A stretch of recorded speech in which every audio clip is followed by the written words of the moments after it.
Graça e paz a todos.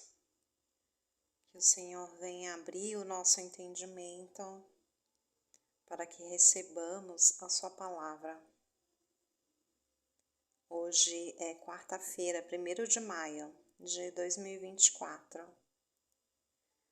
O texto base está em 2 Crônicas, capítulo 26, versículo 16, e diz assim: Mas havendo-se já fortificado, exaltou-se o seu coração até se corromper, e transgrediu contra o Senhor seu Deus, porque entrou no templo do Senhor para queimar incenso no altar do incenso. Amados, esse texto fala sobre um ocorrido com o rei Uzias. Ele foi o 10º rei de Judá, reinou por 55 anos em Jerusalém, e durante esse reinado ele edificou e guerreou. Seu reino foi marcado por prosperidade. Ele buscou a Deus e fez o que era reto aos olhos do Senhor. O profeta do seu tempo foi Zacarias.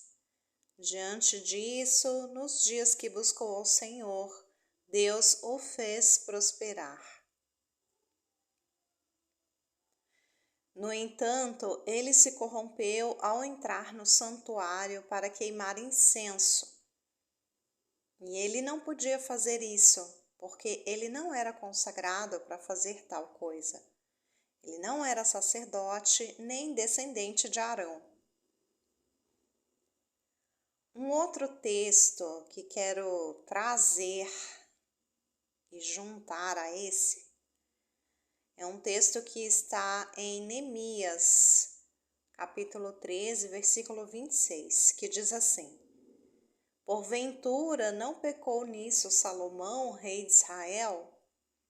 Não havendo entre muitas nações rei semelhante a ele, e sendo ele amado de seu Deus, e pondo-o Deus rei sobre todo Israel? E contudo as mulheres estrangeiras o fizeram pecar. Ambos os textos relatam que tanto Uzias quanto Salomão foram prósperos, abençoados por Deus. Contudo, transgrediram. Uzias, porque se exaltou ao querer entrar no santuário e queimar incenso. Devo lembrá-los que Uzias, assim como Davi, tinham mãos na guerra. Davi não tinha preparamento espiritual para construir o templo, assim como Uzias não tinha preparamento espiritual para entrar no santuário. No tocante a Salomão, seu erro foi em relação a mulheres estrangeiras e idólatras, porque ele se casou com elas. Sucedeu que no tempo de sua velhice, suas mulheres perverteram seu coração para seguir outros deuses, e o seu coração não era inteiro para com o Senhor seu Deus, como o coração de Davi, seu pai. 1 Reis 11, versículo 4. Amados, há muitas pessoas que nos dias de hoje são prósperas, sendo essas pessoas abençoadas por Deus. Alguns constituem grandes templos, outros edificam, outros se empenham em seus empreendimentos, já outros constituem carreira pública. Enfim, são diversos os ramos de conhecimento e edificações. Mas eu pergunto, onde está o foco dessas pessoas? Será que elas têm um coração totalmente entregue a Deus? Será que elas estão em processo de santidade ou purificação? Será que elas estão em condições de entrar na presença de Deus, em seu santuário? Essas questões me fazem refletir sobre Deus nos manter ou manter algumas pessoas com privação de recursos ou acessos, nos manter como os menores na terra.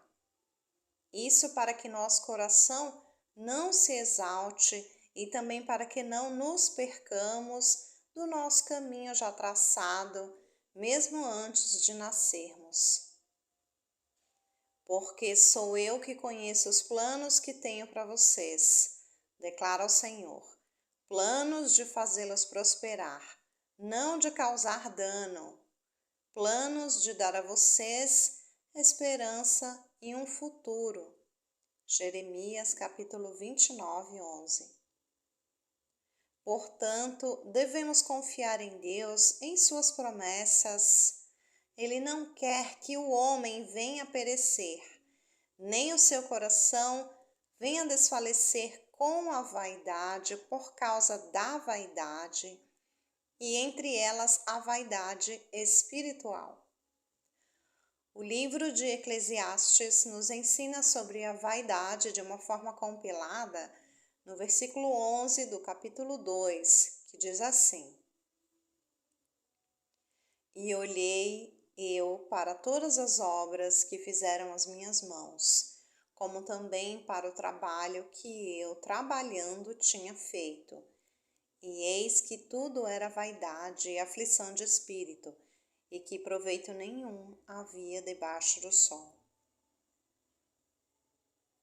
Por fim, quero ainda salientar que o remédio para que não desfaleçamos em nossas obras, em nossas ações, trabalhos, segmentos ou escolhas se chama temer a Deus. Esse é o nosso remédio.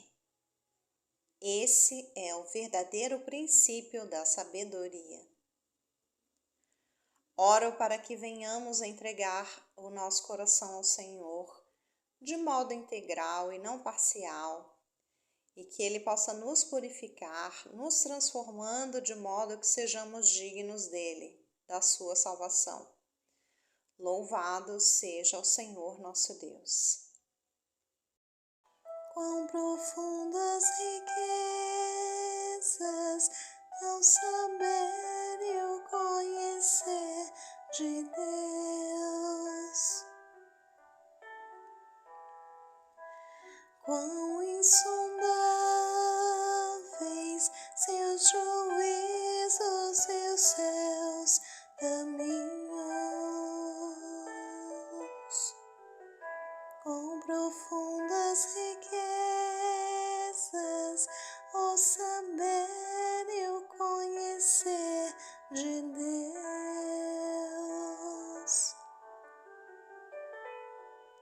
Quão insondáveis